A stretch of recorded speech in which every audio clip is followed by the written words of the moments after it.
you get your boy Big Wall, and you already know the vibes when you see the big dog next to me, PStock. You know what we here to do. We here to address the culture, right, Pete? Right, it's going down tonight. It's dressing the culture, classic, instant classic. But yeah, another great show.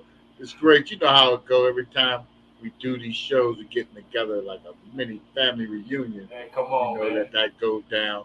And hanging out. That's addressing the culture. Yeah, The yeah, culture needed. It's that time. So we gonna talk about yeah. We're gonna talk about it. And speaking of talking about it, what's been going on with you, man? It's a whole lot going on in the culture, Pete. You know what I'm saying? But it. A lot. I really want to know what's going on with you and just what you got going on with you, brother. Man, there's so many projects in the right on the desk right now. We working.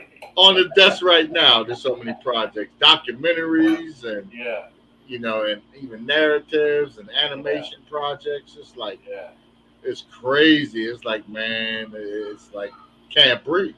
yeah, Walls closing in. But I yeah, love it. yeah, Anything that's creating, that we can, address the culture by creating. So I yeah, like to do take that and create something that we can address the culture with a useful tool to carry on, for generation and generation. So digital footprint, as you like to say. You know what I dig- mean? digital Um, digital footprint. yeah, yeah, Exactly. yeah. We need that, We do. so and that's what we're doing. So we try to keep evolving, keep it exciting, bring exciting stories, Man, I be seeing you and DJ Corrupt lighting it up on Wednesday nights and the Culture Connection on Tuesday nights. You and Yeah, Carrie, it's going down. The culture's on. There's plenty to talk about. So yeah, there's always something you got to tap in, subscribe, you know, check Roku out, and we working on it too. You heard it first. It's going down. The ihiphoptv Roku channel is yeah. in the works. We coming. So We coming. it's coming real soon this summer. So it's gonna be on and popping. We're Yeah, gonna make it happen and bring it on. We're gonna be able to catch the culture gang, address the culture. A little bit of everything culture uh, prescribed right there for you. yeah. And the music, of course. The music. And that's the foundation of everything that we do. You know what I'm saying? The hip hop, the lifestyle, and that's why when we tap into this series with the martial artists and FMA and just every aspect of it, it resonates with what we do. You know what I That's mean? right. That's right. We work hard. We hustle. We're marketing producers, so many shows, so many radio shows, where we Yeah. allow with different artists to come here, and if they want to work, we give them a platform to tell their stories, and not just artists, anybody. You know what I mean? Anybody. Yeah. And that's the same hustle that we apply to the martial arts series, the FMA series, and today is no different.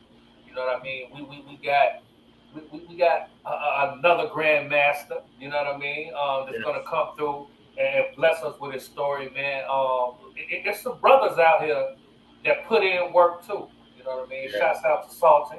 You know what I mean? Yeah. Yeah. Been putting in work for so long, doing their thing, and they have a story too. You know what I mean? And we definitely want to address the culture and bring these guys on to tell their story and add to it. You know what I mean? Of Yeah. course, we got T-Bone with us.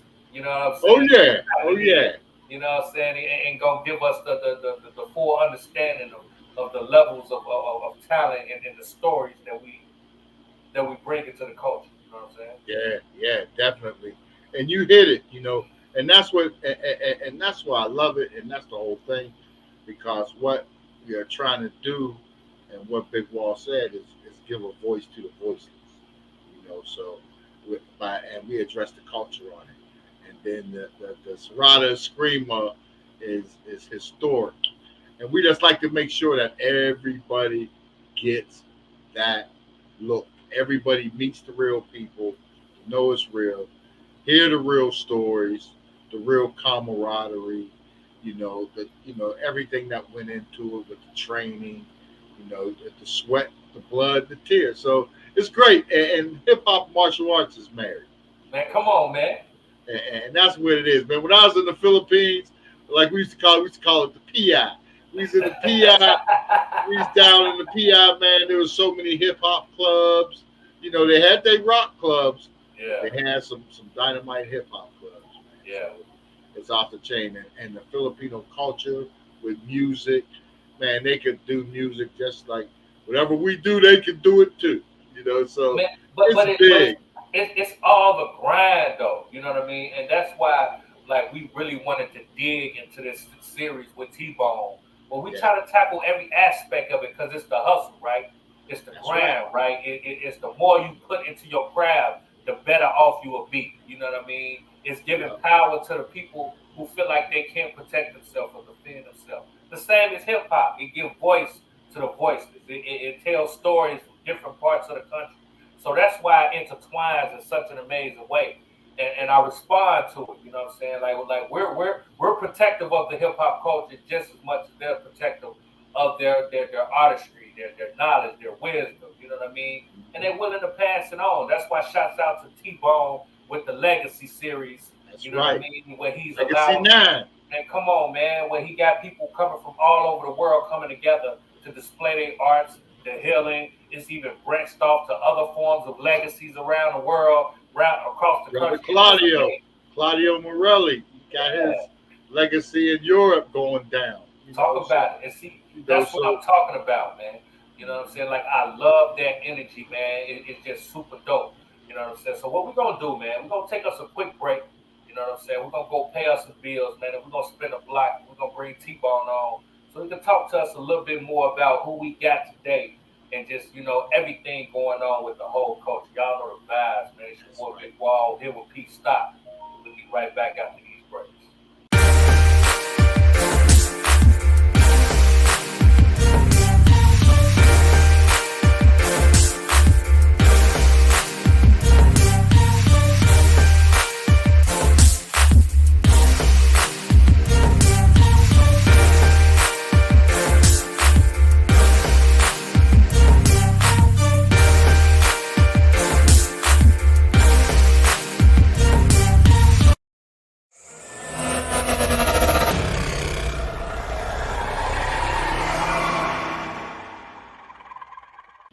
What's T-Bone going in on the with you, house. T-Bone?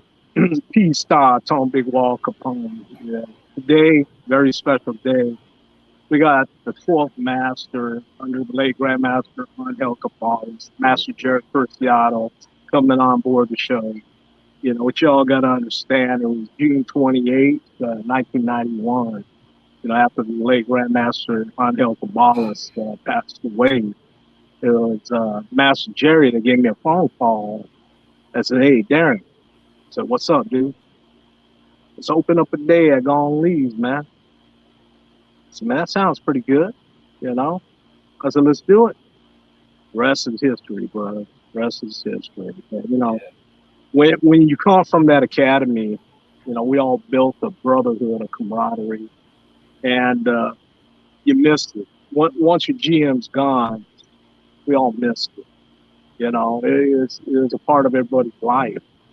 It's what we did, you know, whether it was practice, honing our skills, demonstrations and Stockton, or fair, seminars they would do. We were there. We were very young men at that time too. Very young men. But that's some of the funnest times of your life, being a soldier under somebody like the late Grandmaster Angel Cabales. The kind of energy that man had was huge. That was just huge. And when you look at the kind of students that were attracted to the late Grandmaster Angel Cabales, you had a lot of warriors right there, people with past martial arts experience, but we all seen something in him, and he bring it to a level that we didn't know, even though we had so much experience in other arts.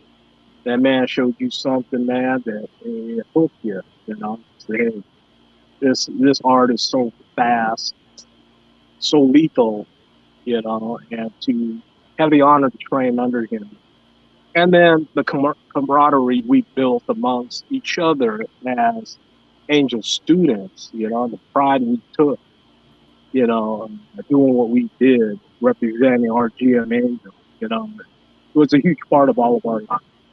But yes, we got Master Jerry Preciado, the 12th Master under the late Grandmaster Angel Cabales, and he's also co-founder of Angel Disciple Stockton. This is over 31 years ago, man. And, sometimes work takes us away.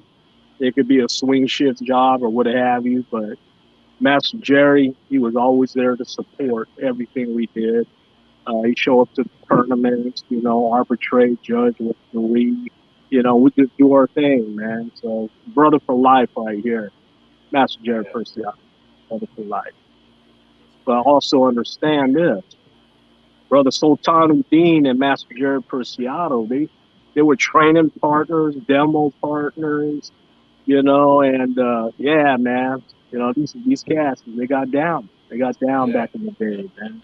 So, it's a beautiful show right now, full of memories, After Angel died, Angel's Disciples, all we did was compete in tournaments at that time, other than train our fighters to be successful.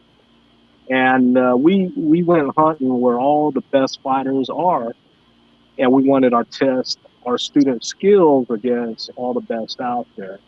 So, you grow as you get older, but back in the day, bro, it was all about bringing the best fighters we had against the best available fighters out there in the circuit.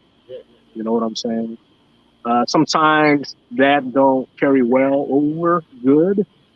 Sometimes people can hate you for being successful. And we didn't care, man.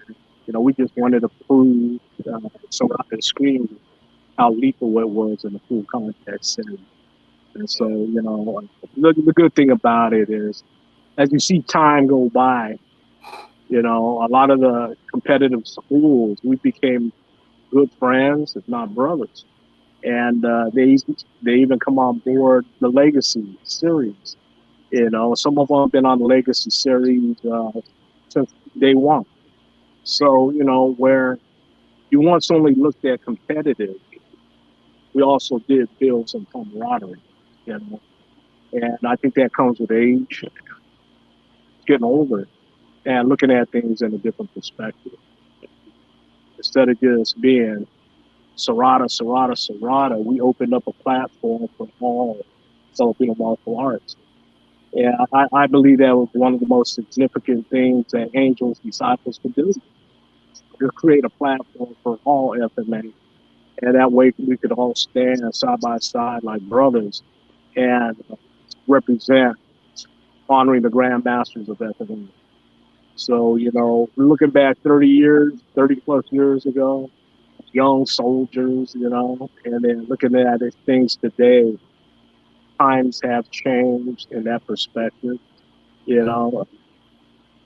but I don't regret the beginning because that's pretty much what made it. I mean, that's how you get to where you are. You got to start from somewhere. Yeah. But speaking of you not regretting the change of the past. I love that, and the more and more I learn about Angel, I'm more and more impressed how he looked beyond color, right? You know what I mean? Because I'm pretty sure during his time, it was frowned upon. You know what I mean? To teach certain people or give knowledge and understanding to certain people based off of their color, their race, their status, you know what I'm saying, man, woman. It was so many different fractions. And what I'm learning about Angel, he didn't allow that to dictate who he gave the knowledge to and the wisdom. Why do you think that was so important for him to be so willing to give everybody the knowledge who was willing to learn? Looking at Master Jerry Preciado, what a lot of people don't realize is he grew up since a little kid with the late Grandmaster Angel Cabales' son, Johnny Cabales. You got to understand, Master Jerry Preciado's brother Billy married Angel's daughter. Okay, and Angel's oldest son married his sister Jackie. So you talk about, you Wow. know, Wow, yeah. yeah, the family was together and Absolutely. understand who Master Jerry Preciado is. And I think Yeah. from the outside looking in, I don't think too many people know about that. Yeah. How close he was with the late Grandmaster Angel Cabales. He was like a Yeah. nephew of his, right? Absolutely. Best Yeah. friend with his son Johnny. Family all the way. Yeah. You know, and another thing, guys, Master Jerry Preciado, what you got to understand is he trained with the late Johnny Cabales as young as like probably the fifth, sixth grade. He'd go to the camps, the asparagus camps. Angel would teach them moves. And of course, kids are mischief. You know, they run off, might get in trouble and shit. But you know, a lot of people don't know that Master Jerry was a training partner with John Cabales. You know, who out there in the world really knows that story? So Yeah. you know, bringing Master Jerry on today, well, they're gonna learn something. You know, about his life, his connection to the late Grandmaster Angel Cabales, and to the kids of the late Grandmaster Angel Cabales. You know, I understand. Linda recently passed away. Johnny passed away a couple of years ago. That's very sad. But you know, also understand that there's a lot of the masters of Serrata Screama that grew up in Angel's neighborhood when they were kids. And you know, Brother Sultanuddin, he grew up probably 3, 4 blocks, you know, east of this area. You know, they call Columbus Park. They Yeah. call it the neighborhood, right? But there's several students that became masters that grew up in that neighborhood, including Jerry Preciado, Gabriel Asuncion. You know, they grew up around Angel and Angel's family, Angel's kids. You know, who knows that history? Not many people know that history.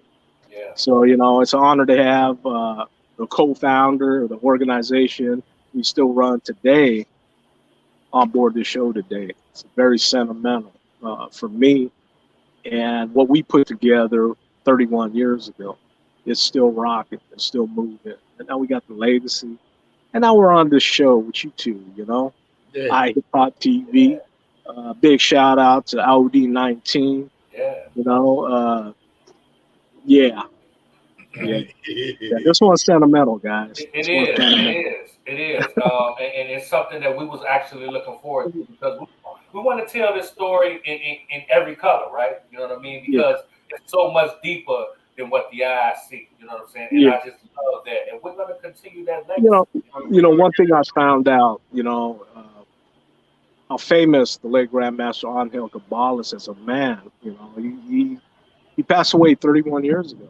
Okay, look where his art's at today. It's worldwide. There's people practicing Serrata Screama worldwide. But the thing is there's only so many masters. Okay, but through time, a lot of guys that may have gotten their advanced diplomas, today some of them are calling themselves Supreme Grand Masters with an advanced degree. Yeah. There's some cats out there that are stating that the advanced training and master's training were no difference, but the master's is just a political statement that Angel would give us. Mm. Bullshit. That's bullshit. Address the culture then, T-Bone. Yeah. Well, you Yeah. know, Wow. hey, when I trained all them private lessons for over a year and a half just on my masters, bro, the training curriculum completely flipped. Okay, it, bro, I couldn't even knock on doors. Yeah. You know, my hands got beat up. You know, and everything was live speed. So when I see somebody bragging Mm. how his advance is equivalent to a master, Mm. you know, that's really insulting It's to the Yeah. master. disrespectful. Very insulting. You know, it's like trying to compare a brown belt to a third, fourth degree black belt. Yeah. My opinion. But then when you look at time, the 31 years that us masters had in teaching students, it even made us better. Okay. And we made the art ours. Mm-hmm. So, you know, looking at some of these cats making up, you know, their own history, that their advance is equivalent to a master's, I have to disagree with that. And I think it's bullshit. If anything, these are cats trying to elevate their degree up with the master's level without doing none of the work. And it's a sad fact that there's people out there that are like that. They don't want to earn it. They just want to get it, right? Well, you know, that's the sad thing about, I guess, a lot of arts. And talking to some of the cats on the show, you know, they've expressed that opinion too. But I tell you what, you know, if a dude in advance, way back 30 years ago, I mean, some of these cats are pushing 70, in their prime, they couldn't touch some of our basic 1 through 12 students. They couldn't even touch some of our basic 1 through 6 students. Knowing what they were back then and knowing how we developed our fighters, okay, our students, we took great pride in that. And there's one thing that we take pride in, moving up in rank.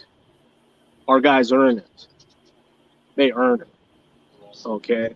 But to create a name when you were just a very, very mediocre person 31 years ago and now elevate yourself to Grand Poobah status, you know, some of us look around, man, and say, wow. Yeah.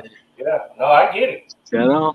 Yeah. You look back 31 years ago, they ain't no better than what they were 31 years ago. That movie works. They still don't train. Yeah. You know, like you at look that level. you look the same way you did 31 years ago, but you're old now, and you're still terrible. Talk about it. Okay. Shots fired. Oh, Shots what do you Yes, say, that's man? fine. There What it do you is. say? You know, Bang, bang. some of these cats, man, they got their self-grandeur, right? They build themselves up so much that they start making up histories. Yeah. And I think that's the funniest thing, you know. And that dilutes it. You know what I'm saying? And yeah, man, and we get it. But you know what? All that is finna cease because we got Grandmaster Jerry. You know what I'm saying? And he finna tell us everything, and he gonna give us to it in a raw. You know what I'm talking about? Cat's coming out the bag now. It's Man, Stockton at ground zero. It's an honor to have Brother Jerry on this show. It really is, you know. I love the guy like a brother. You know, Jerry's one of those kind of guys. I don't care if you have a tree fall down, a fence fall down. Jerry had everything to jump on board and help you out with anything and everything. Yeah. You know what I mean? Yeah. He's just a great guy, you know, and very giving guy. You know, always wanting to give, you know, and give from his heart. You know, I don't care if it was a fishing pole. So, hey, man, I'm going to go deep sea fishing, brother. Hey, man, I got some real good tools for that. Really. Yeah, here you go, man. Go ahead, use these. You know, that's Jerry. Always been Jerry. Well, But, look, you know, we ain't finna take no more time. You know what I'm saying? We're going to take us a quick pause for the calls. yeah. We're going to be right back with Grandmaster Jerry. Right, Pete? Yeah. Right, we back. After these messages. Hello, culture. It's your girl LP, aka London Perez. Let's go. Dick. Dick. Right. Dick. And I want you guys to tune in every Thursday at 7 p.m.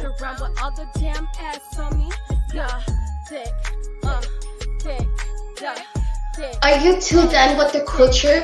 As soul, come holler at your girl London Perez. Every Thursday at 7 p.m.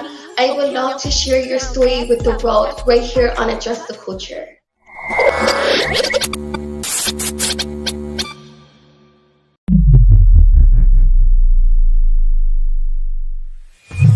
For many people, sports participation gives the individual the opportunity to showcase athletic ability with the thrill of competition.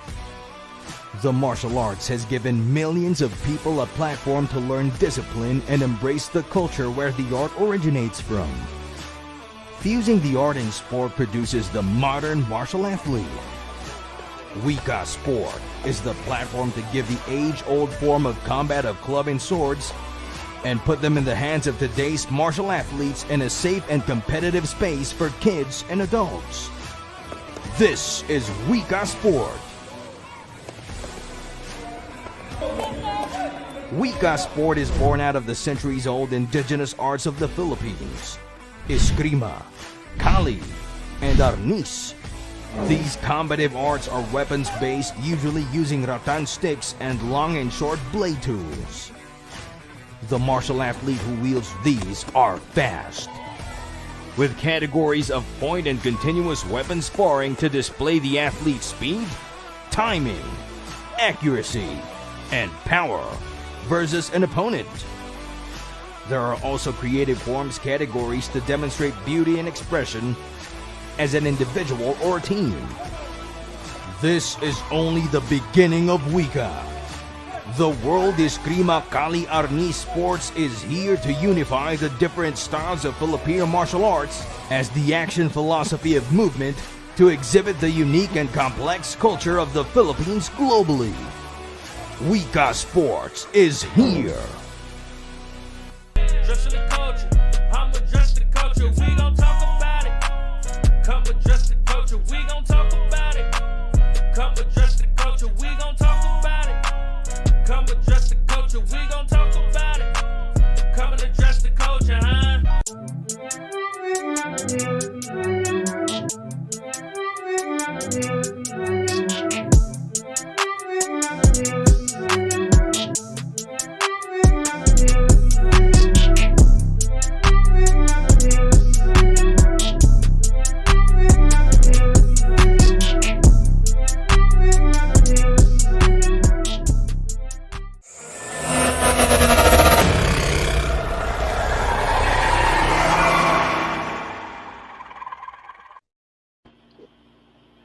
What's going on? What's going on?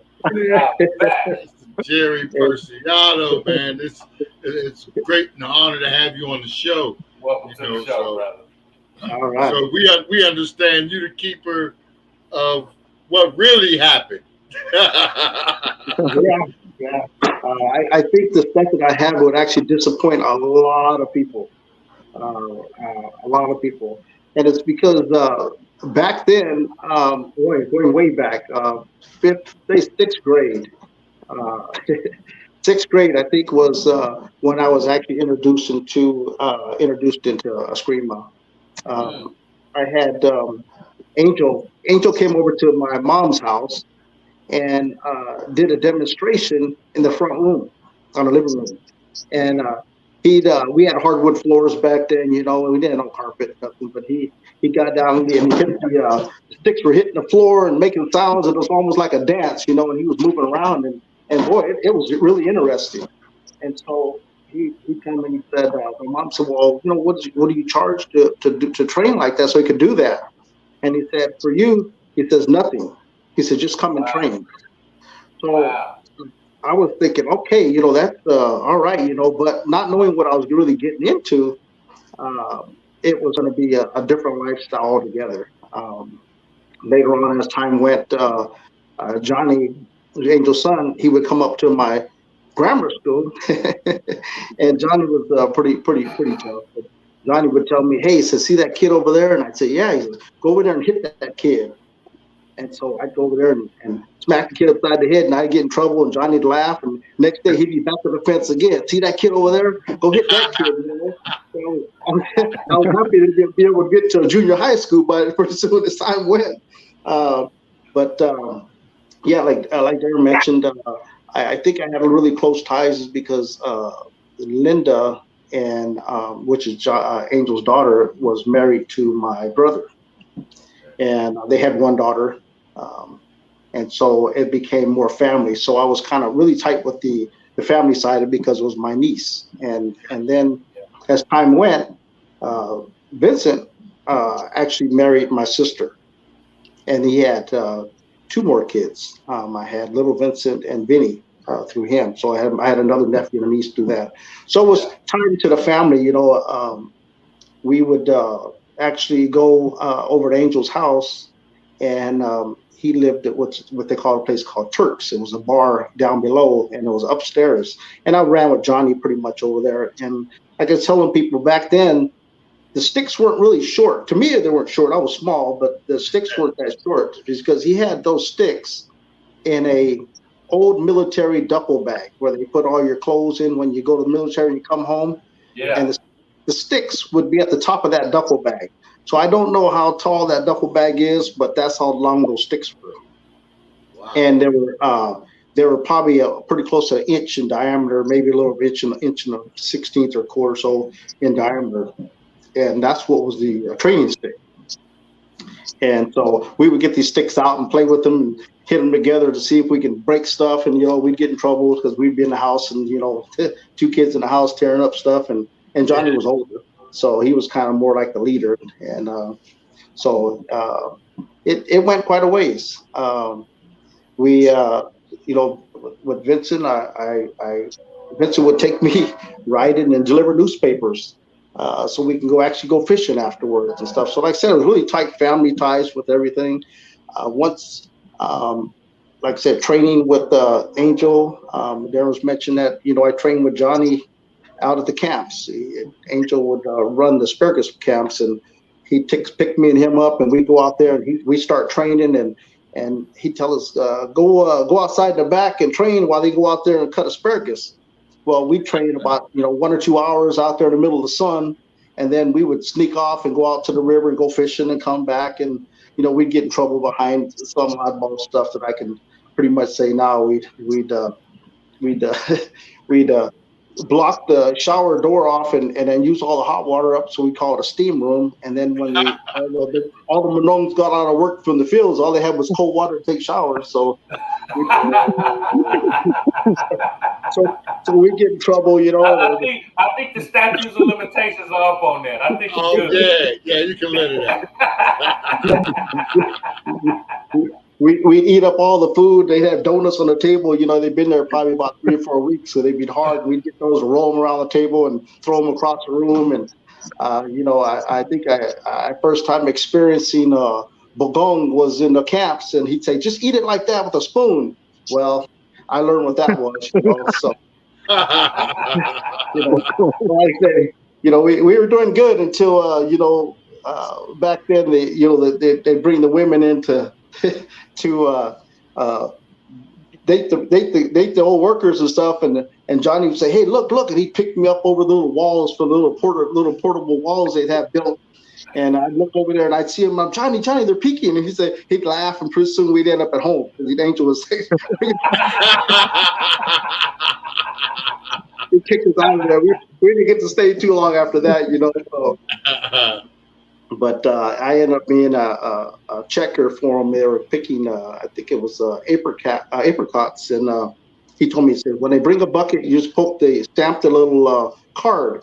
So I was doing that, and it was a busload of kids from Oakland, and so they would rush me, and they'd only maybe have about 5 apricots in a bucket, and tell me they dumped the whole bucket and wanted me to stamp that little card for them. So I told Angel, I said, man, they only had like a little bit in there, and they all came over towards Angel, and Angel, after about 5 or 10 minutes, they decided that they'll come back with a bunch of buckets full instead. Okay. They went and got their own. Yeah, they did. That's dope. We talk about getting your own, you know what I mean? And just learning up of the Angel. Can you give me the top 3 principles and things that you took from Angel that you just carried throughout your life? With Angel? Yeah. Angel. What's training with Angel? Actually, I got to back up a little bit, and to cover the story portion of this is that we trained with Angel.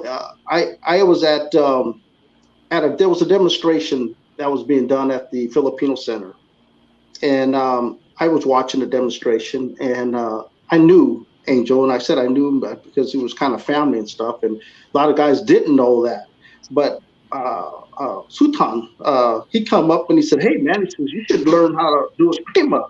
And I kind of giggled about it. He says, "Yeah, we practice 2 days a week at the at the center there on the Harding Way."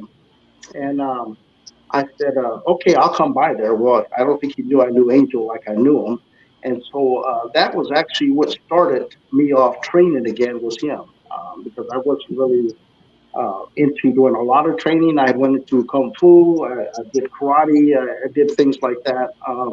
That put me towards the Filipino martial art where it had a weapon involved.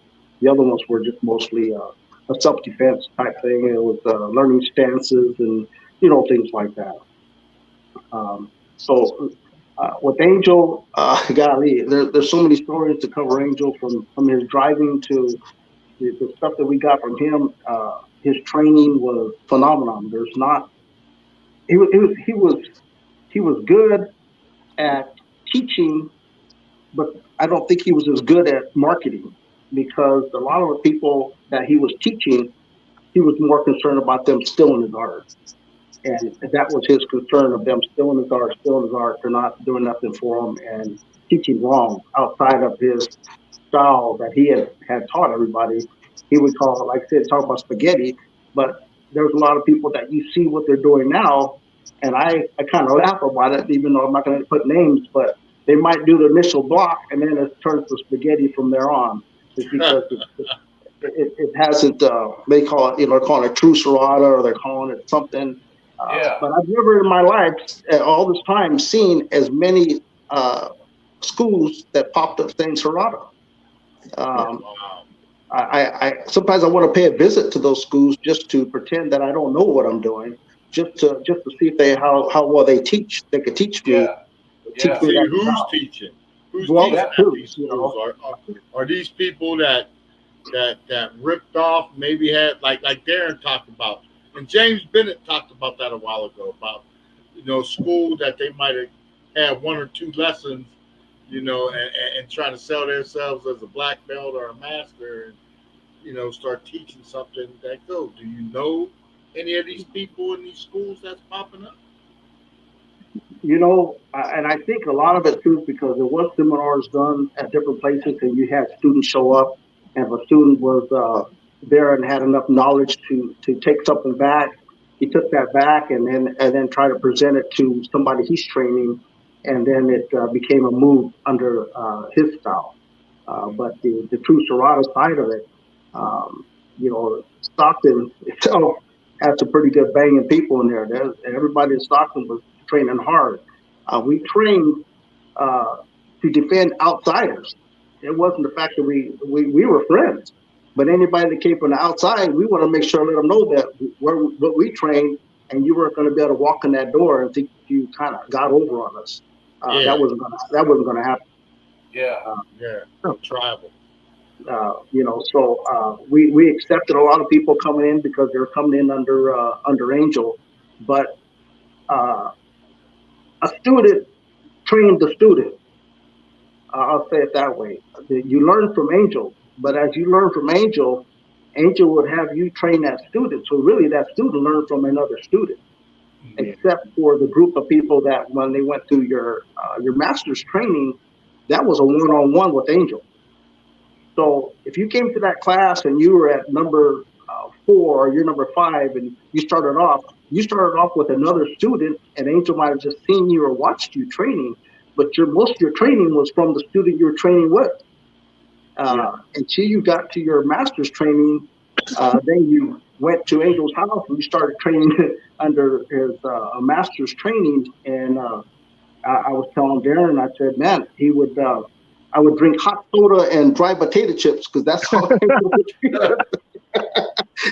And so, so you knew you were trained. If you said that you went on Angel's, you had potato chips and soda, they knew you were trained at Angel's house. And look, and see, when we just talk about just the training, and just everything, because we didn't talk about this with Darren.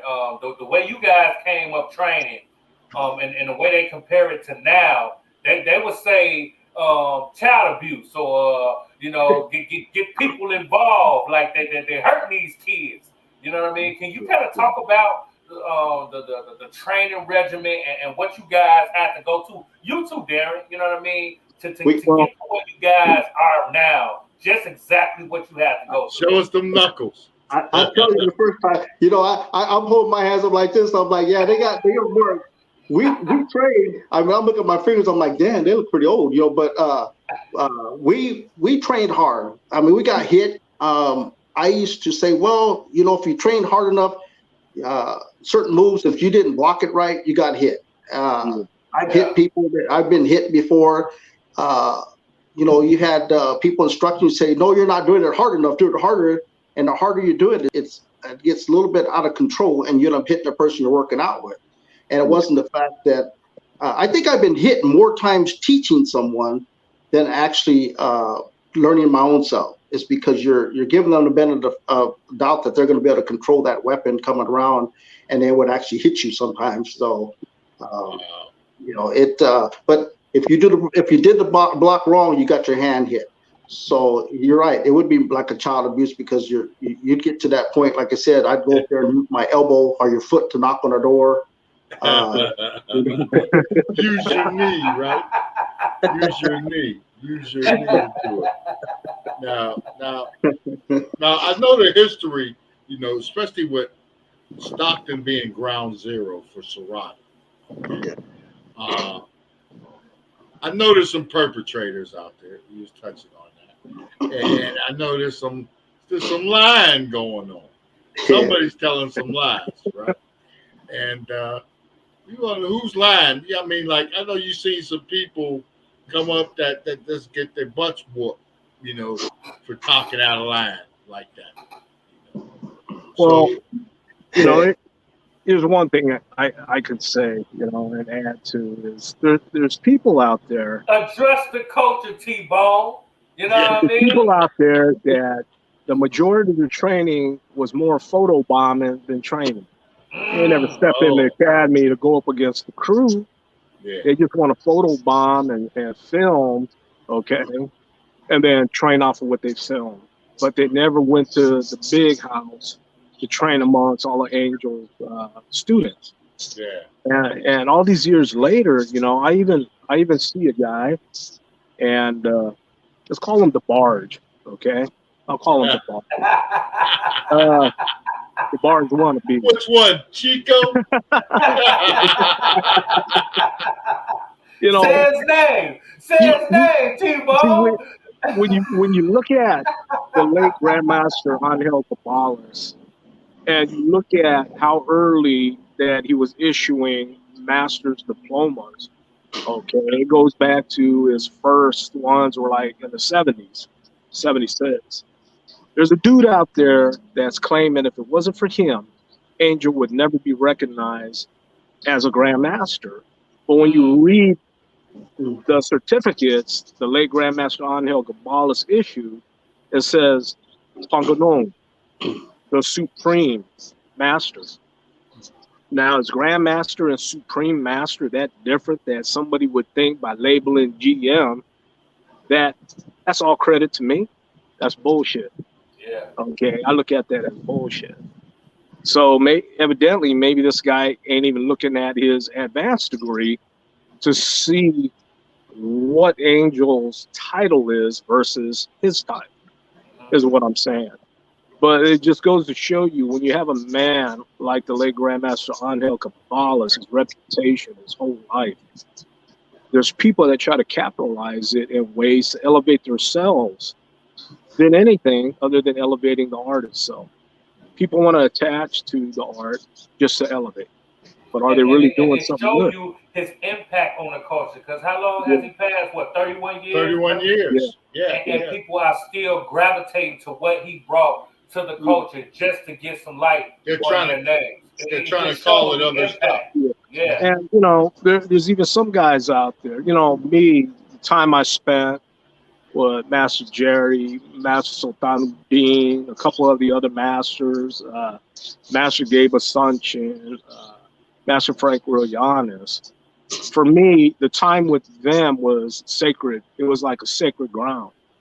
Because if we went to any events and we're all together, we paired up with each other in demonstrations. Yeah. You know, like brother Jerry Preciado and Udine. They were training partners, they were demo partners, and I paired up with other guys too. That was a sacred time. And then you got 31 years later, guys that did minimal training But photobomb, they love photobombing. They really never got down with who was in the crew. Okay, but 31 years later, they act like they went through that bullshit. They didn't go through. Yeah, yeah, They they didn't didn't. go through that kind of thing. Right. Talk You- that shit, T-Ball. This is address the culture. Look, that's what we Address gotta the do. culture. Culture, bro. We don't want no smoke, but we ain't ducking none neither. That's what That's we right. do. You know what I Yeah. mean? So Right. address the culture. You know, Go ahead. Facts are facts.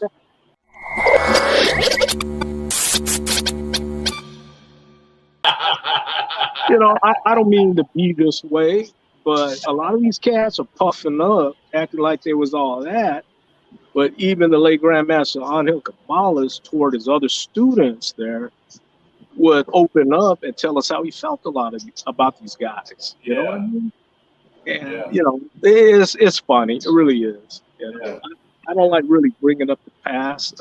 But it's When me and Jerry, Master Jerry, opened up in '91, I like to look at that history till today because you know I put our heart and soul into that, and I like to look at it in that perspective. But you know, when you look at a lot of the demonstrations, when you look at a lot of the demonstrations that Master Jerry had filmed and a lot of these demonstrations, you're going to see certain people. But, you know, going back to like, from what I understand, 81 to 83, there's cats out there pushing hard that never came back after 81 or 83. They either owed money to Angel, they never finished their training, or something like that popped up. But the old man would let a lot of us know about these certain individuals, you know. Yeah, that guy who owed me $750. I'm gonna try to get him to fix my Ventura. Well, when Angel died, that Ventura got towed away and never got fixed. Wow. But yet the dude that was supposed to fix it, you know, he's super can't get right today. The biggest mouth out there, right? And sometimes the biggest mouths out there, they're the worst in character. Yeah. And you know, I'm saying this because I've been watching it for years. Yeah. And I see how they try to position themselves. And I think it's disgusting, to be honest with you. And some of these cats I challenge. Hey, full contact, hard impact, helmet only. Let's do this. It's because I knew what a rotten piece of shit he was, but how he tries to express himself today, it's a joke. And talking with, you know, brothers like Udine and Master Preciado, because we knew where they were and where they weren't, especially up to the old man's death. So, you know, the people I came up with in that time, that's the people I honor. I always honor them. But the photobombing dudes that really weren't serious about their training or never got better from 30 years ago, them cats, I feel for them. I really do. But my heart can't reach them, okay? Because ain't nothing come for free, bro. You got to work for it. You got to earn it. Yeah. And there's too many people trying to capitalize on the art in that perspective. Yeah, there's some good guys out there. Yeah, there is. But there's some rotten people out there too. So, you know, it's trying to differentiate the good, the bad, how much the art has changed. Okay. And that's one of the reasons why I did my video series. You know, I created that standard for my students, my chapters, my organization, so they'd have a reference. But a lot of these cats out there, man, they're doing stuff that I know for a fact Angel never taught. Never taught. It goes against its principles. And they act like they're all that. You could just watch them and you can see it. So, you know, I'm just glad. First of all, I'm still alive. You know, I'm getting up in age. And I could talk about it to other masters that I still talk to. And create the legacy the Master right Jerry's way. one of those guys. Make that legacy go, Jerry, being the 12th, because it was under my understanding that Angel, he wanted 12 grandmasters, right? Yes. And some says maybe a little bit more. So you being a 12th, can we kind of talk about that? Are you the last? And also, how do you feel about what Darren said about people, you know, not adding to the legacy in the right way? how Angel wanted it. Just your viewpoint on the whole, the culture of things. Well, before we get to the 12th master, what Darren said is a lot of it's true. The school was originally, I'm going to go back a little bit. When we opened the school up, it was the owner of Mr. Lee, Gong Lee. He would ask me. I'd go there and I'd eat, but I didn't work for him. I worked on his house, the hall. I worked on a couple places for him. And his thing was he seen me at the restaurant and he said, "Hey," he says, "I don't see you at the hall anymore." Because after Angel passed away, I started training with helping Vincent out to train students from there. Me and him kind of bumped heads a little bit. I finally walked away and left over a certain kind of move that he was trying to show me that was wrong. But I tried to tell him I can show him a video footage of his dad doing it that way. And his theory was, well, my dad was copying Jimmy Tacosa, and that's why he did it that way. And my thoughts were, your dad never copied anybody. So he didn't really understand that the way he was trying to tell me was based on a different numbers. So you had different numbers for different moves. So when it came down to the training side of it, like I said, a lot of the guys didn't train or didn't learn all of it because they were gone. When we opened that school up, Mr. Lee offered that school to me on a Sunday. When I contacted Darren, that school was going to be open up to all his previous masters and instructors and whoever wanted to come and train. They wouldn't have had to pay anything because the price that I was getting that hall for was really nothing. It was unbelievable price of how low it was that anybody could have trained there, and that's what it was. Well, we did have some former students show up, but there were masters, and they just kind of faded away. So looking at number 12, I was happy to be number 12 because that's what I was requesting from Angel because I've been around it for so long. I said, well, I don't want a diploma earlier. I want number 12 since it was going to be the last other diplomas. Yeah. And so right as that came up, Angel had gotten sick, and he would still come to the class, and we were kind of running the class while he was sick. He needed the money. And so I think it went to 17, but those after the 12 weren't training nowhere near the amount of time that we had been there to get to that, just for that number 12. Right. There's no way. They got the abbreviated crash course at that time. Right. So do you think that's kind of how the disconnect came in with after the 12, 13 up to the 17 with a disconnect, and people start trying to add different training methods and different stuff because Angel was no longer around to kind of dictate and let people know what was true and what was false? Do you think that was like the beginning of the disconnect when we talk about the teaching and the methods? I think when it got to the 12, when Angel started putting out those last of the diplomas, there was no way they could have the training that they had. The last portion prior to Angel, before he was sick, he actually came in and introduced us to two more styles of the Preciado system that he had. And his speech was, "I don't need it anymore. I don't need these styles anymore, so I'm going to show you guys." He used them to protect himself against his students. If you had any student that went on try to get over on him, he had more styles that he had to offer.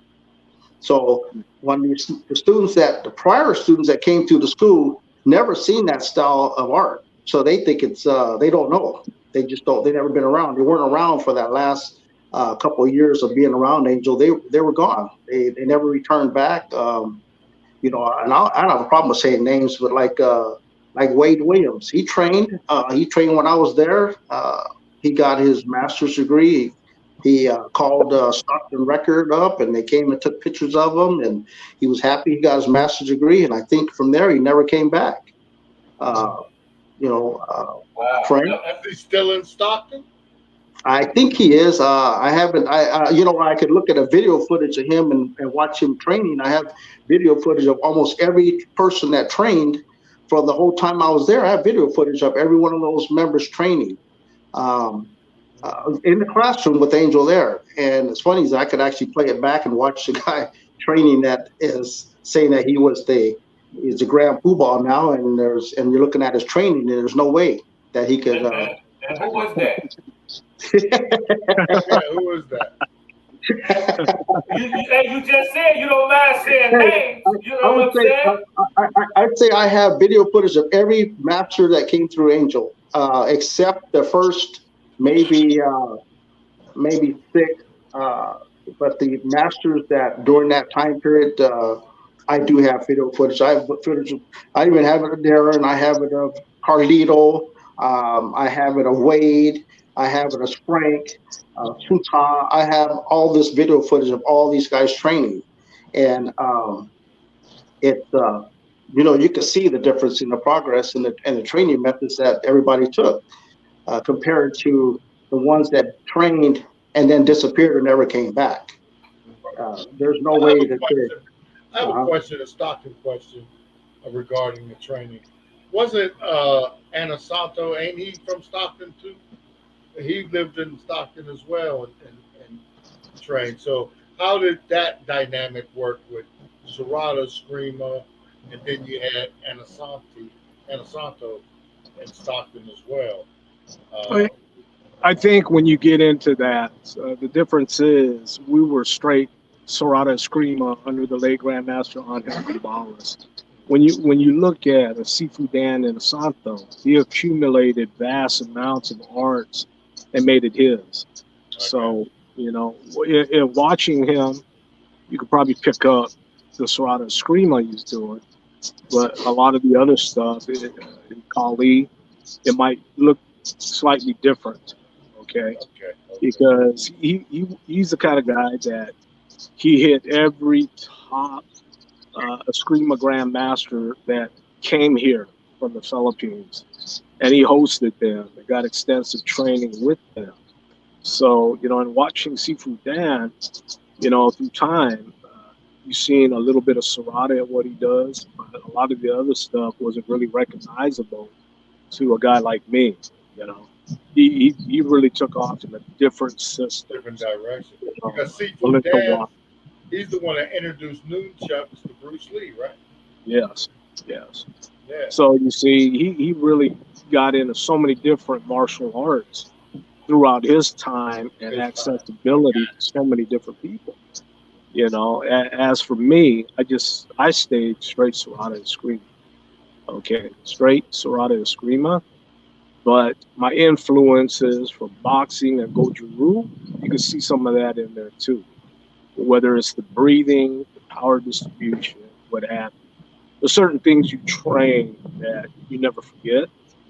And going through the motions of Serrata, you can see a lot of similarities in my Goju-Ryu training, especially in the hand-on-hand. And the training. Very similar. Because it's very important, because I know we touched on it before. Where did Angel get his Serrata from? Angel got his knowledge from Felicissimo Dizon. Right. Sudlun Sabu. And understand that Angel left in 1939. A lot of people got the age discrepancy mixed up in how old Angel actually was. Some say he's 17. Some say, he was even younger than that. But by the time he got to America, it is documented that he was already 22, 23 years old. So, just in past books and articles, a lot of people got a lot of times mixed up, But knowing he left, the Second World War started, correct? Yes. Yes, he got out just in time, from what I understand. But just as the Japanese are starting to move in. Didn't his teachers fight against the Japanese and everything? Yes. From the other? They fought against the Japanese. Yes. The group of Dizon, I was told they were like the Verdugos. They were assassins in protecting the people, fighting against the Japanese. They trained at very religious, cultish areas like the caves of Sudlun. And then you got Brother Claudio Morelli, he trained in San Miguel, Screaming Dats, out of the church setting. And that's where that art was developed or hidden for the Jesuit priests to look after the people or protect the churches. So, looking at Angel's knowledge from Felicissimo Dizon, but at the same time, there's only one Serrata guy that ever went back to the Philippines to demonstrate in front of the Society of Grand Masters, and that's Brother Sultanuddin. And in doing so, he's got a lot of this, all videotape, recorded, and very clear, of some of the greatest now deceased icons in the Philippines. So, to bring Serrata Eskrima back, demonstrated, broken down into the number formation, the drill formats. A lot of these old grandmasters said, Dizon. So, in demonstrating what the late Grandmaster Angel Cabales taught Brother Sultanuddin, it was recognized by Dizon. Late Grandmaster Angel was known, the guy who challenged Villasin, Captain Villasin. And that's what they told Brother Sultanuddin, how they remembered Angel as a young guy, challenging one of the Balintawak guys to a match. That match never happened. Angel left. He ended up in America at that time. So, rich history on Felicissimo Dizon, who was more known as an elder amongst a lot of these foremost Escrimadores that are now deceased. But Brother Sultanuddin, he's got this recorded. So, the whole connection from Angel to Dizon, it is apparent and it is well known, even from the Society Grandmasters, that Dizon only trained Angel Cabales, nobody else. That's the only And person. there's a lot of people, they're trying to say, Dizon trained Laguna, Dizon trained here. Well, coming from the Society of Grand Masters, it didn't go that way. They knew exactly where he came from, where he got his training. Now, that's a story that Brother Sultanuddin has to share. He has to share. We're gonna get something on here. You know what I mean? Yeah. We definitely got to hear his story. And that kind of leads me into my next questions. I kind of want to shift gears with you a little bit, Jerry. Being black coming up in the culture, can you kind of talk about the challenges that you had to overcome and kind of what did you take from it? Being a man of color, coming up in a different culture where you learning things, Filipino martial arts, and just trying to be accepted in an unfamiliar culture as well as Sultan. Can you kind of speak on that and just give us some insight on your experience? Coming up, it's to be honest with you, you really don't recognize the color of your skin until you get into a higher grade in school. Through grammar school or through say the 6th grade or 5th grade, when I met Angel, or Johnny, Angel's son. Johnny was really light skinned. I have 5 brothers myself, so I was kind of in a sense protected. I had brothers. I was the baby of the family, and I had John, that was Angel's son, and I ran with John, and Johnny would take me everywhere, and he'd run across. He was running across my brothers, and my brothers knew it. So I kind of catered to me to where I didn't really fear anybody or anything coming up as a kid. But as the nationality wise, I know that we'd go down to the Filipino Center. Back then it was kind of a skid row, and the Pinoys there didn't say anything about any kind of color or racial thing or anything like that. You can go in there, you can eat. They feed you. We had a good time with that. I didn't really recognize anything like that as far as nationality until we got to basically, I think it was junior high school when we started getting shown videos of slavery and things like that. That's when it kind of clicked. But as far as coming up as a young person, there was no. I didn't really feel it as much as maybe some other people did in different areas. Stockton is a mixture of a lot of different nationalities. It's not like going to Oakland or some other place where you got mostly one nationality. Stockton is was always mixed with all different nationalities. It's the melting pot. I did. I mean, I did run across where we got in trouble where it would just be me, but it would be me and Johnny, or Angel's son, Johnny. And we were I'd be on the handlebars of a bike or something, and he'd be riding downtown, and the guys would cuss him out because he's on the sidewalk. Maybe because I was on the handlebars, but it never came back that way. But we'd always come out ahead by the time we left. So, you know, we didn't have any issues with that after a while. But once it clicked, because I know you said once you got a little older in age and you clicked, and you kind of realized the differences, you know, based off of color. How did that affect you and just your training and just everything as far as trying to learn the culture? You know, my training coming up, basically, like I said, training in the karate, I trained in the kung fu. I didn't understand what they were saying in the kung fu classes. I just would follow instructions. They were all Chinese or Japanese, and they accepted you as long as you were training. You didn't hear anything negative from that. Yeah. Karate was similar to the same thing. There was nothing strange about that. But when it came to training, say, going through school, I had more problems in high school, and I had the training, somewhat of a training background. I probably didn't have to fight that much. I do recall a few fights, being, you know, get suspended type things. But other than that, I really didn't have to fight as much. And it might have been because at the time the schools were already pretty much segregated, where we had a mixture of people in all different schools. Yeah. So Stockton, like Stockton. So you think of Stockton, California. It's like they say Richmond. It was pretty rough, you know. So Stockton, Richmond, those type of cities. And you said y'all trained like tribal to defend from anybody outside. Did you have a lot of like neighboring cities to come in and try to, like, you know, I don't know, take over, roust, or bully? It would basically, when we were training for that, it would be anybody. It didn't matter what color they were that came into the class that wanted to bang. Ass whipping. It's gonna be an ass whipping if you come in wrong. That's right. We were never looking at color. We were like, look, we're gonna let you get off on me in my own classroom. I know that much. You know? Yeah, I don't care if you green and blue. Blue, yeah. It's work. Yeah. You know?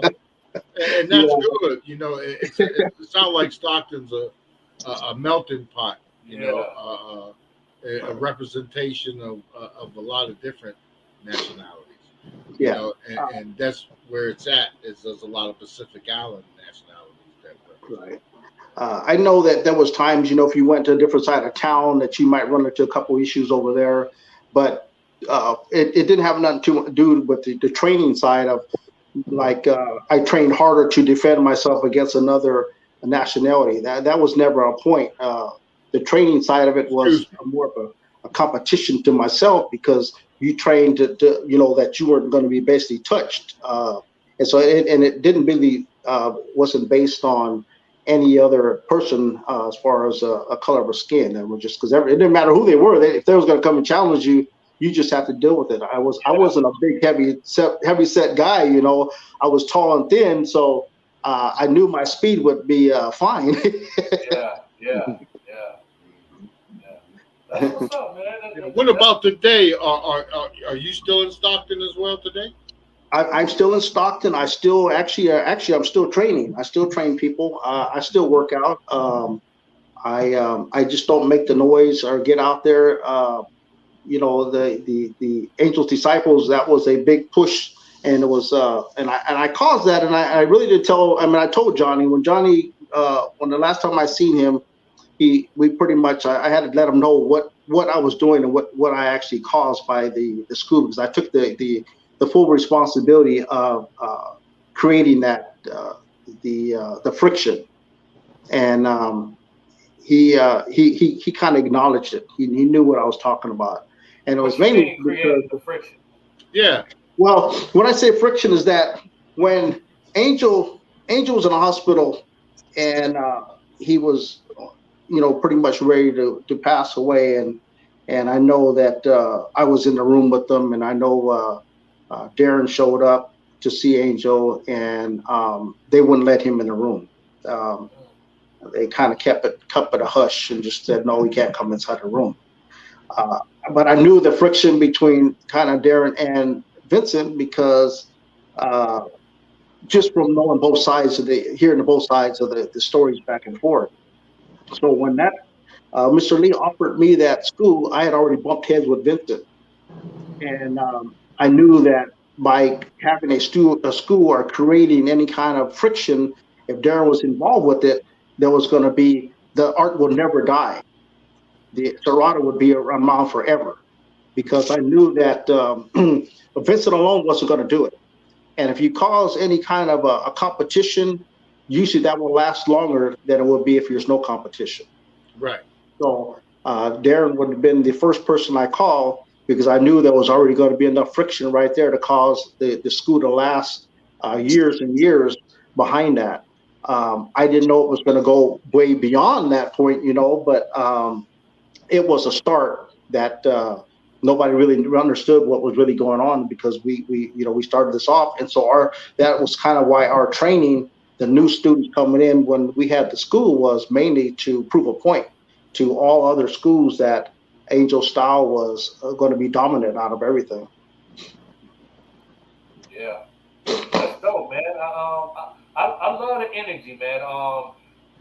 Before you get up out of here, man, I like to ask everybody that comes on, what do you want your legacy to be?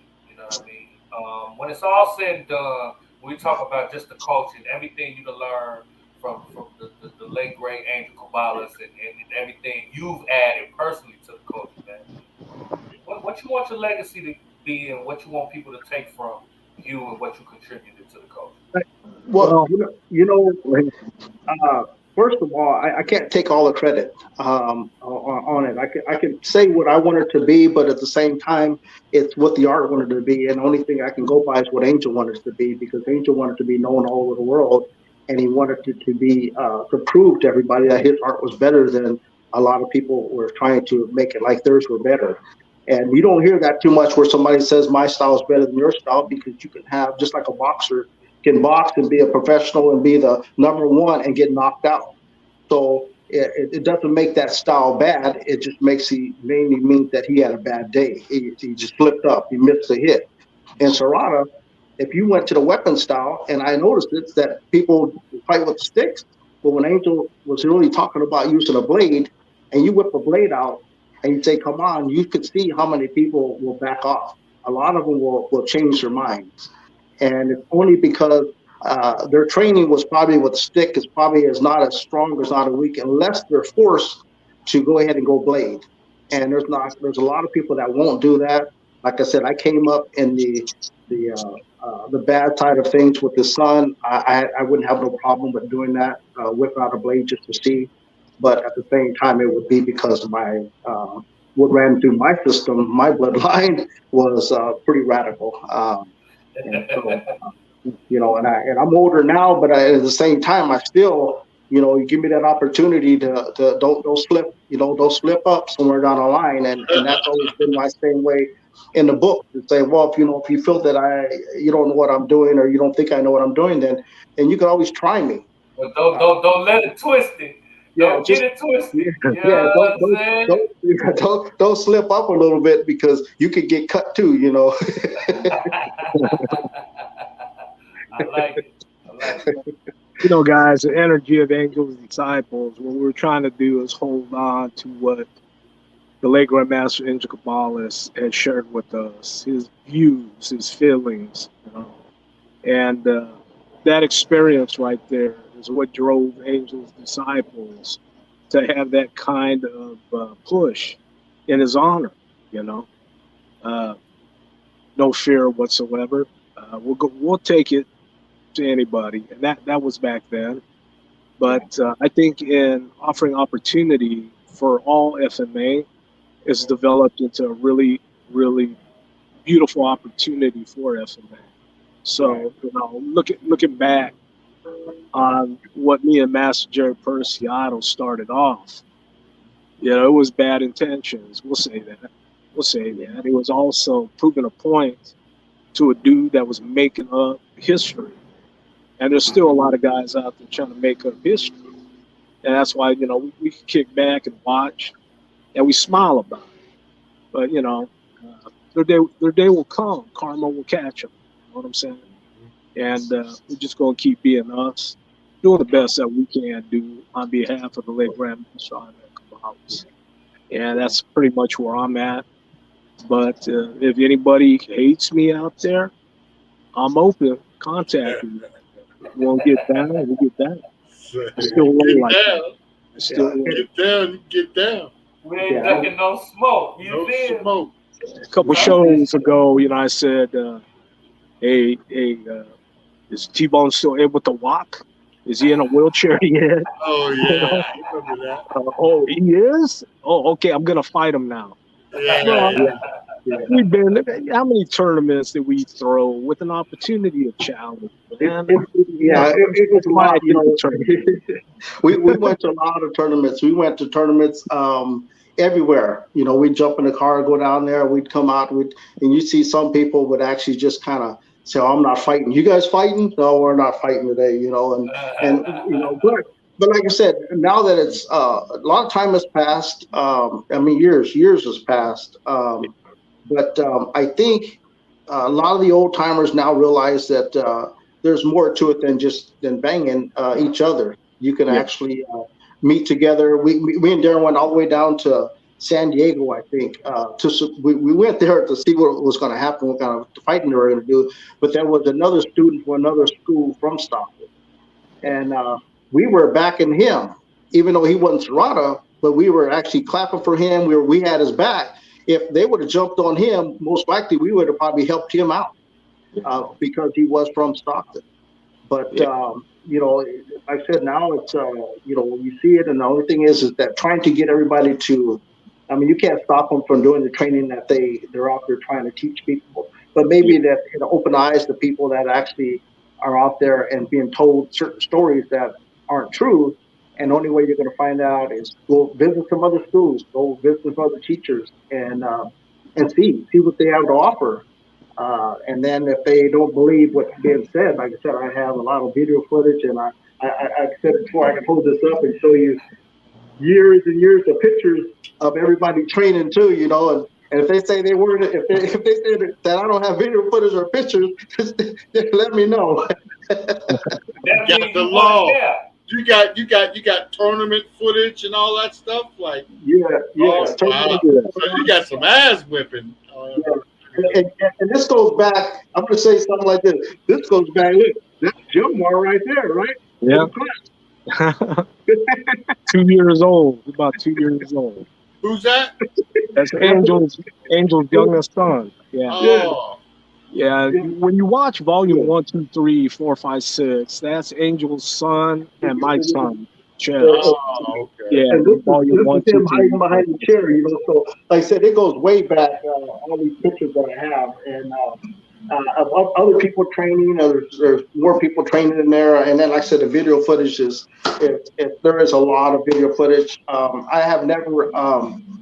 Released the video footage because of all the controversy of everything going on. It's just kind of been like in a state keepings of, and I don't think I'd ever put it out because what was been accomplished has been accomplished. To be honest, there's pictures of Angel doing moves where nobody's just showing us moves because Angel would. During the class, and a lot of people don't know that, and we don't talk about it too much, is that we would have a little break, and Angel would give us history, give us a kind of a history class on where he's been, what led to this, what students was he would tell us the students not to trust, and everybody that attended those little breaks between class had a chance to hear Angel telling us stories. Some of that stuff was filmed. And so, like I said, when you start talking about students not coming back and that they think that we're talking bad about them, a lot of it came from Angel himself telling us during our little breaks we had, and it was amongst more than one person being there. Yeah. So that's why.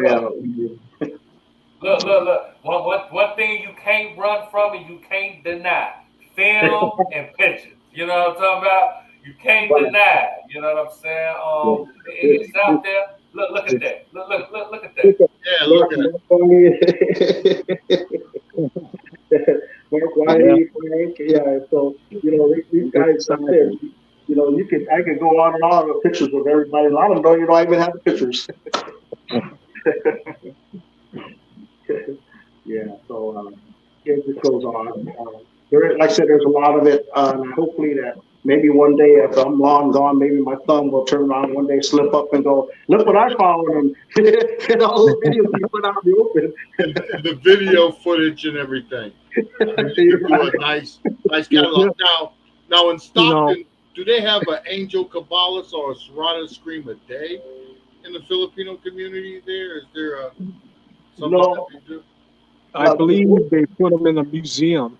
Angel and his uniform photos are in a museum here, and I'm glad that exists. But I strongly believe the legacy and honor of the late Grandmaster Angel Cabales and where it has gone today, I think he'd be very proud. I really do. Absolutely. Yeah. And that footage that you got, man, you need to turn it into a little documentary, man. It is a lot.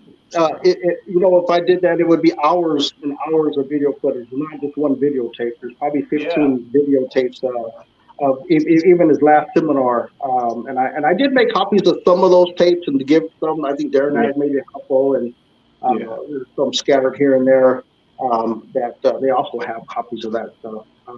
But like I said, some of it probably will never surface because it's beyond that point already to go back 30 years ago to show anybody training or, maybe the demonstrations we did would be worth seeing. But you compare 30 years ago, what you did then to 30 years now, it's a big difference.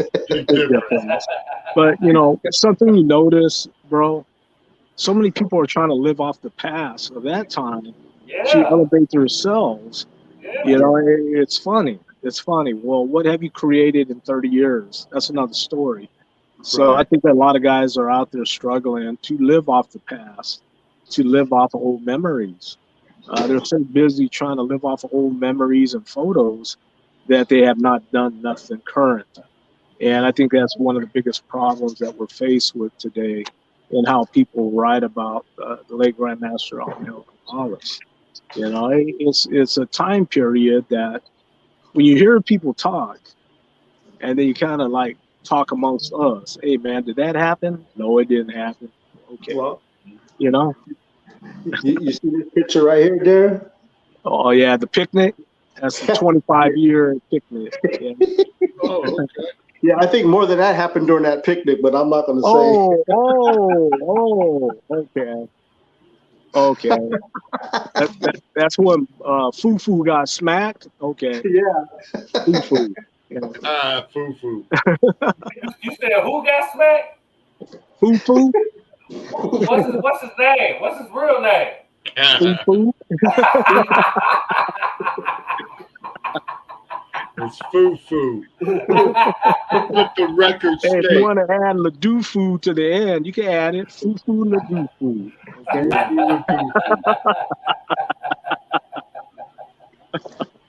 Oh man, I love it, man. Master Jerry, man, we want to thank you for coming through, giving us your energy, man. We're gonna have to spin a block, man, because it sounds like we got some more layers to peel black, man. So we're gonna bring you back on the show, man, and dig a lot more deeper into the whole culture, man, because we love your energy, we love your story, man. You bring pictures too.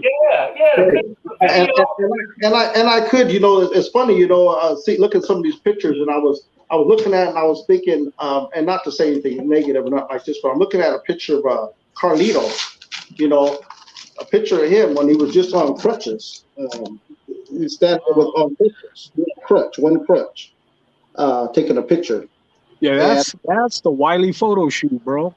That's the Wiley photo shoot. Yeah. So there's so many. Like I said, there's so many in there. That I said I know how to make these pictures. I can retake these pictures without even taking them off the car to make them look like they just been taken today, and then maybe did that. But I didn't want to do. Gabriella trained with y'all too for a while, right? Yeah. Gabriella Casillas, yeah. Yes. And well, it was. And I'm gonna say something. This was actually Vincent came to the class. I think I think we were at his house, at Angel's house. I think he popped up, came up right here. That was then. I can't remember where that was at. I wouldn't even know where that was at. But she came to Angel's house. We were training at Angel's house. Cordelia, she came there and we were doing. I think our Angel called us over to train because she came in, and I can't remember who else was there. Darren was there. I think there was a few other people who were training, and we were sitting in Angel's front room, and she was going to show Darren a move. And when you start trying to show somebody a move, that's when you know that you have to be on your best of everything, because they're going to try to make you look bad. So when somebody says, "Let me show you something," you knew right there that it's time. That the moves are going to change right now. It's time to tighten up a little bit and kind of square off the right way. So because you don't want to get showed something, because that means that they're going to try to hit you, or they're going to try to get over on you. Absolutely. And she tried a couple things real quick, and Darren caught her at the same time, and she sat down quietly and said, "Man, I never dealt with anything like that before, And when we were over there elbowing each other, giggling and stuff, But her show me something didn't really work when she went to go do it, and she got shown something. She got shown something. If it would have been somebody else, she might have got over on him, But I think when Darren heard that, "Let me show you something," he was kind of ready for her, And I said Darren knew what time it was. We did the commercial and some pictures of us doing and video footage. I think we were doing that commercial for Angel. Angel would call us and just tell us to come and do something, and we would just show up. If it was something, if he wanted to do a demonstration somewhere, he'd call up and say, just come, and we'd get there. We already knew what the assignment was going to be when you got there. Only thing he would tell us, either go fast or go slow, because he didn't want them. If he seen video cameras going, he'd tell you go fast enough to where it wouldn't catch in the video camera. Yeah. And they couldn't slow them down fast enough because they couldn't see the moves. And so everybody was able to control their speeds and make it look good for him from all the demonstrations we did from the Filipino Center. We did them in Oak Park. We did them in, I think, San Francisco, the square over there or something. School, Berkeley. Everywhere. He'd just say, "Come on." And when Angel would walk in the room, you're talking about Angel making jokes. He would walk in there and he'd say, "Come right here, stand right here." And he'd go, "Click, click, click, click, click." He says, see, they're taking my picture. Click, click, click. He would laugh about it. So. And look like you got so many memories, man. And look, we're going to have to bring you back, man, so we can see all of them, maybe get some footage of the videos. To play to our audience, man, because the more we get in tune with the culture, man, the better. You know what I mean? Because you got to know about it. Some of the old masters, I don't know if I can get that clear. Yeah, Coalition Tournament, yeah. Yeah. They Grandmasters, Leah Jerome, and Gilbertino in that one. Man, look at that. You know what I mean? So much stuff. So much, man. So much stuff. A lot of history. Lot of history, man. And we want to thank you for coming through, sharing it with us, man. We really do, man. Is it anything you want to leave our audience with before we let you get on up out of here, brother? It is tonight. What was that again? Any parting words for the night? No, I'm just happy that you guys are, that you're reaching out, or the studio is reaching out to past master. I say past master, to grandmasters and masters of the art. I didn't try to become a grandmaster. I have different thoughts on it at the same time, but only because if you carry the art for so many years, I think then yes, you should be a grandmaster. But if you're just overnight and you're a master, and that's all you did, then that's all you are. You can't appoint yourself as grandmaster. But now if you don't appoint yourself, your students and your team will appoint you to become grandmaster. That's how I look at it as a grandmaster. Darren stepped up and he kept this art going for whatever amount of years, long time, and he would be recognized as a grandmaster. Some of these guys that I train with are seen training and stuff, and I'm like, wow, they're grandmasters. I don't buy it. I feel that a grandmaster can't be really hit. To me, that's just the way I came up. Is that I look at Angel being a grandmaster, and I'm like, okay, I'm gonna try. Can I try to hit him? And see how he reacts to it. And that's kind of how I look at it. And we're going back at a younger, not saying that when a person has to get old first so you can hit him and then you can prove a point to yourself. But as a person in their prime, being where they were and in their skills, you didn't do it then. So in a sense, don't try to do it when they get older, 70 years old. And they say, I beat that grandmaster up and he's 70 years old. Right. Because I feel then is when the grandmaster says, okay, there's my student right there. Go ahead and fight my student, see where you're at. So I don't agree on the side of certain people that did appoint themselves as grandmaster, and until they can show me or say who appointed them, then go from there. So like I said, it's good that you guys are covering some of the history, looking back as the legacy has started from scratch to now. It's changed so much more, and it's more respectful compared to what it was when I came through. So like I said, it's good that you're doing something now and it's recognized. Okay. Yeah. Thank you, man, brother. We appreciate it, and we're gonna continue the legacy going. Shouts out to T-Bone Legacy 9 coming up. You know what I mean? And we're gonna keep that going. Come on, man. Speaking up quick, And then again, we got to talk old talk. It kind of puts your mindset back 30 years ago. 30 years ago, we was young men. There's been a lot of growth since then. But that doesn't mean that there's guys out there that don't piss you off. You know what I mean? Making up histories and everything else. And I think that's the saddest thing that a lot of us, that still talk today. And we witness people making up history that is false. And I think that's some of the saddest thing going on today is trying to rewrite history to benefit their own egos and their own stature. Come on, let's be real. Let's be real. Yeah. If I know there's something going on, I guess in Vegas, if I'm in the area or something, I might swing by and say, hey, and have lunch. Brother. Take care of you. Legacy. We will take care of you.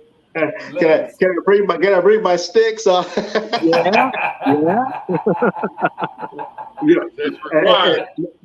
Not to linger on, but me and Darren went to a place. It was a Piña Salada, I think it was, right? Darren went there.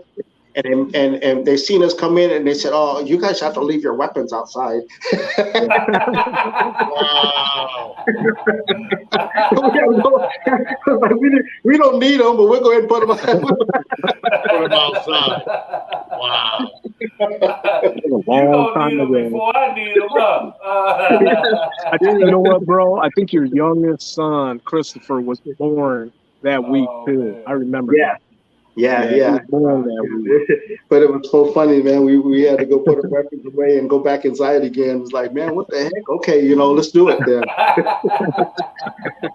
Do it. Oh, man, I love it. And the problem too, they had all their weapons inside. We didn't have none. They want falls out.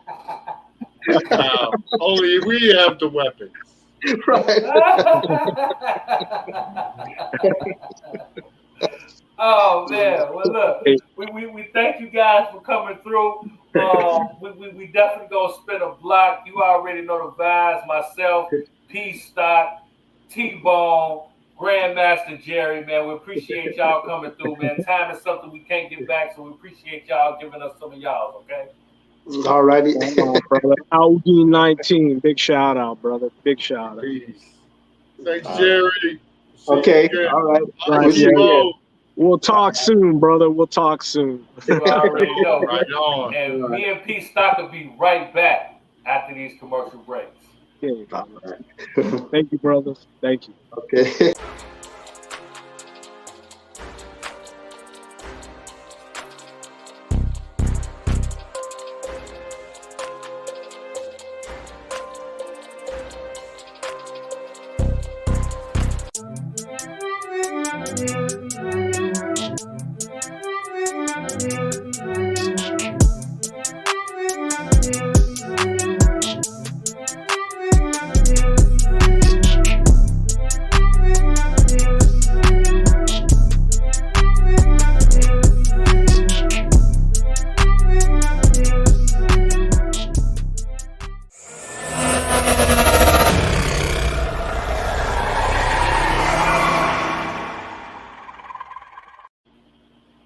You already know the vibes. We are back. Great show.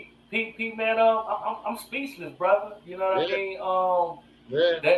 That kind of is what you call a little straightening. You know what I'm saying? A little straight. Get some straightening out here in these streets. Yeah. You know what I'm talking about? A little I straight. love the energy, man, when you come through with your facts, your receipts, you know what I'm talking about, your film, Yeah. your footage, and you got knowledgeable people who was there and was recording it and know exactly what's going on with the culture, because we want to give it to you in 3D, in the raw. Yeah. We want you to know exclusively what happened and how it transpired, so the culture can elevate. And this show tonight represented that in such an amazing fashion. It just got me loving the culture even more, and we're going to continue to dive into it. Yeah, we are, and Master Jerry will be back, as well as T-Bone. So we're going to keep this thing going with the FMA and the Grandmasters and the Masters coming through, hollering. You know, that's what we do, and we're addressing the culture on it. And you know, we let you know that, you know, it's going down in places. You just don't, you might not know, you might not see it, but stuff is happening. It's going down for real. Yeah. And it's going down right here. So, you know what I mean? If you have any questions for me or PStock or T-Bone, any want to get you some training or want to learn some techniques, we talk about the healers, we want to know the facts, anything that you personally want to know, let us know. Get in tune, like, comment, subscribe, join the culture gang, hit that little bell on the side. It's hit right the there. button, click that bell on the side. So comments. anytime we drop any kind of content, you'll be the first one to get it, right, Pete? Yeah, all day long. And like you said, the top off of Big Wall said, September 3rd, come to Vegas, Circus, Legacy 9. There's going to be 17, 18 Grandmasters there. So class is open. Get your spot now. Yeah. Tap in, man, because we already got our tickets, so make sure you get yours. You know what I mean? That's right. So until next week, we're going to be back with the same type of vibe, same type of energy, giving you news you can use, interviewing people, some you know, some you need to know. You know what I'm saying? So it's your boy Big Wall. It's your man PStock. And this is Address the Culture. And like I always say, your culture makes you who you are, so make sure they respect it. We're going to catch you on the next episode. We up out of here.